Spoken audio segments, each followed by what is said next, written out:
Hello and welcome to Inside the Issue Revisited. Since we tackled the topic of the EU-Africa remittance market in the last episode, news has broken that the EU is quizzing Western Union about its money transfer activities, specifically whether agreements with its agents are anti-competitive. So we decided to revisit the topic and also take the opportunity to speak with Ambassador Dr. Olawale Maiyegun, who is the Director of Social Affairs at the African Union, to delve a bit deeper into the challenges, but also some of the instruments to overcome them that are taking place on the continent.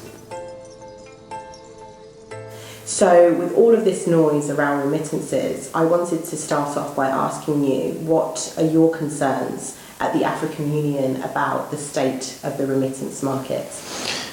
Thank you very much. But first, let's put things in proper perspective. The 3% you mentioned is not a result of Valletta. The G7 or G8 or whatever were of that view long ago, and that has crystallized, I believe, as part of the SDG discussions, as the Sustainable Development Goals. So in Valletta, they were just reaffirming earlier decisions about trying to bring all remittances corridors to about 3%. And that's partly because most corridors in Africa is extremely high. The interesting thing is that one of the cheapest corridors in the world is also in Africa. And that's the corridor between Egypt and the Middle East, which is about 2%, so less than the 3%. But for most other corridors in the continent, when we started the remittances project way back in 2010, could go as much as about 18, 19, 20%. But today it's lower. It's about 12, 13 on the average. Some are still very high. Even the 12, 13% is still very high. So the objective is to see how you can bring it to 3%. And you actually referred to this in your answer, but I understand the African Union is working on the African Institute for Remittances, and its aim is reducing the cost of sending money home in the EU-Africa corridor, I understand, but also intra-Africa corridors. I just wondered if you could explain to us exactly how the Institute works and what are some of the projects and outputs at the moment. One of the key objectives is to reduce transfer cost. But the objective is more than reducing transfer cost. And that goes to the institute you mentioned. Yes, it's called the African Institute for Remittances. It's based in Nairobi, Kenya. And it has the following principal objectives: bring down the cost of remittances, to leverage remittances for social and economic development. 3, try to see whether we can, for what we call financial inclusion and inclusiveness, and conduct research. To be able to do this, it will be conducting research, monitor transaction flows, help to build capacity of the member states, particularly for them to be able to change their regulatory framework, which quite often, due to exclusivity agreements they have with Western Union and others, actually keep the prices very high. So these are the objectives. First, bring down the remittance cost. 2, leverage remittances for social economic development. How do you leverage remittances for social economic development? You ask yourself, what do people do with remittances? Remember, it's private social security. It's not government. And what do they use it for?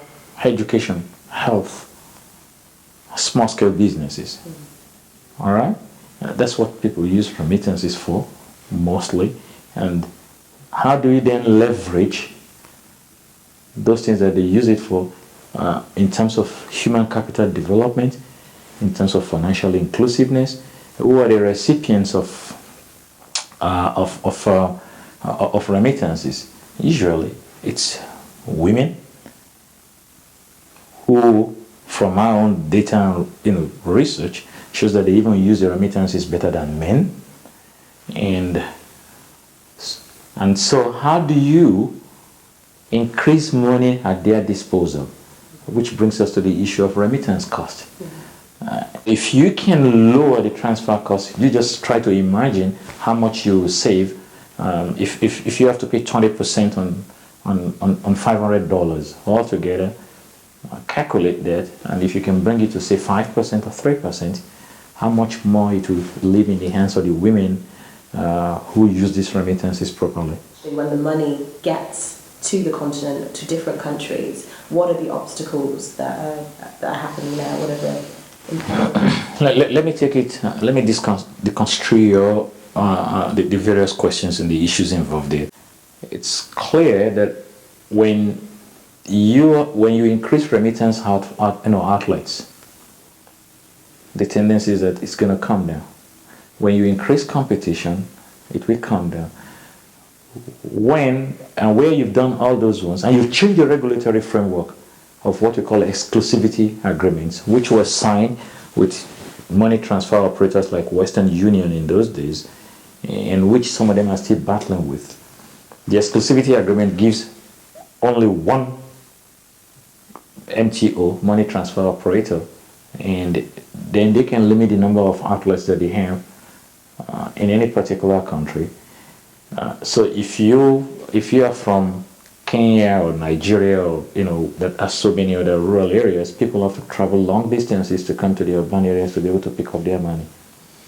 On the other hand, when you're able to have more maybe community banks, or like you've seen in Kenya, when you start with the use of technology, the M-Pesa, and you're able to bring the outlet closer to the people, with more outlets participating, the cost starts going down. Now, there are taxes you pay, or also you pay from where you are sending them. What we found out is that in many of the recipient countries, they don't even put any tax on them, from our own studies. But of recent, people have been talking of what they call transaction charges or transaction tax. They can say it's $1, they can say it's this amount. Again, these are things that each country will have to deal with. But where you have it more is usually in the countries of origin, where these things are originating from. We've identified a certain number of corridors that are quite expensive between Europe and Africa, but most of them are still within Africa itself, within Southern Africa, or even between two neighbors. In Valletta, part of the decision is to try to bring down the cost in line with the 3% that we said earlier. So what are we doing at our own, at the Institute and at the African Union, is to say in 2016, we're going to look at 2 or 3 of those corridors. One of the most expensive routes to Africa from Europe is from Germany. Interestingly. And so we will be engaging the diaspora groups to be able to take action locally and enter into dialogue and certain discussions. Just as we are giving capacity building to the various central banks to remove exclusivity agreement, as we gather data to show them that if you expand the number of remittances outlets, you bring financial inclusiveness to people. Within the continent itself, we are engaging those from where some of those costs are, is very high. And I'm happy to know that over the last couple of years, some are already going down as fast as they can. Because at the end of the day, it's when you get more of the remittances into the formal channels that you can properly account for them. If not, it's just going to be from hand to hand. And don't forget, like I said, the remittances within the continent is increasing. If that's the statistics that I've not given to you, more and more within Africa itself is a remittance flow. There are more people sending money within the continent. In other words, more migrants are within the continent. So those in Europe could send on the average in a year $20 2 or 3 times, but it could be 10,000 euro. But those in Africa who's consistently sending $300 to $500, that amounts to about $6,000 in a year. But it's almost every month. Most of them do from hand to hand.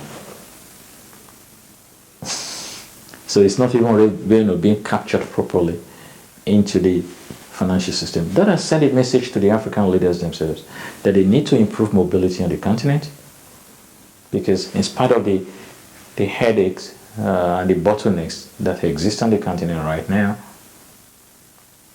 people are moving. And it's unfortunate that holders of European and North American passports can move freely within Africa, but not the other way around. So the challenge that the leaders are facing, that our leaders are facing, is it is time to also, an African passport should not be a liability with any continent, and they are really working hard to change that. But for the time being, if you can bring down the cost of remittances, it increases the money in the hands of the poor people in the villages and other places. Once you can have a kind of a paper that shows that you are working somewhere, you'll be able to transfer your money through the financial system.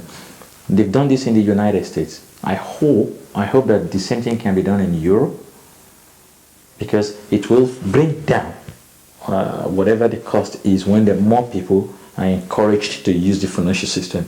In the United States, you have so many Mexican migrants, and the financial institutions have developed so many financial instruments, like the Visa card and others. All you need is to have a form of identification from the various Mexican consulates, but you don't have to have a residency, because many seasonal migrants do come to work in the United States. Europe should be considering the same thing. It takes money away from terrorists, and it puts more money into the financial system, and ultimately it reduces transaction cost. Thank you. You're welcome.